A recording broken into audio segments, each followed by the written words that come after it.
Elon, being the world's richest man, apparently isn't in the club. His threat to walk away from this is over an issue he has with Twitter not being forthcoming on information they're supposed to share with him.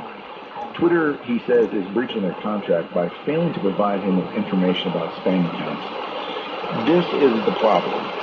They claim that it's less than 5% of their user base that spam or bot accounts. But his own estimates apparently are much higher. And until they're willing to give him the information that he requires to verify that, he is now threatening, he's put a stop on it. He is no longer searching for funds to finalize the deal.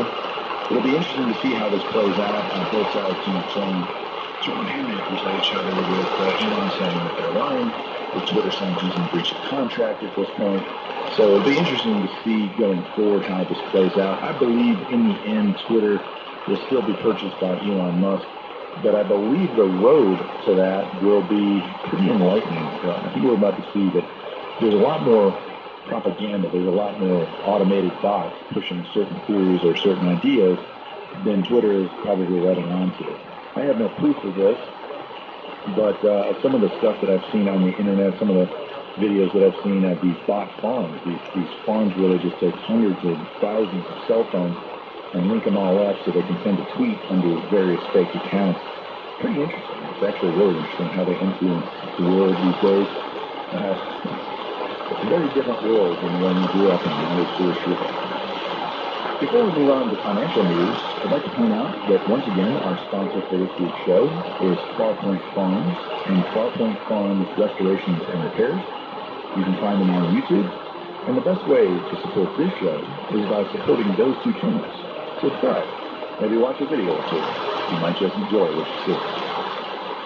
Now moving on to financial news, where the situation continues to decline. The Atlanta Federal Reserve GDP Now tracker has pointed to a gain of just 0.9% for the second quarter, down from an estimated 1.3% just less than a week ago. This is not a good thing. By definition, 2 quarters like this in a row with these kind of numbers pretty much means we have hit the definition for recession. Although out and about on town, it doesn't look quite that bad yet. Housing sales are still strong here in the United States, but there are signs that things are starting to crack. A recent report out of Australia shows that home prices have fallen for the first time in many years, and that is somewhat of a canary in the coal mine, at least for the Australian economy. Here in the U.S., like I said, our sales are still strong in most areas, and lending still continues on at a brisk pace. Time will tell if gas prices and inflation help push us over the edge into a recession. But again, all signs at this point are pointing towards yes. Lastly, we move on to the paranormal. And that is this. This week, our paranormal news is a little bit just out of the ordinary.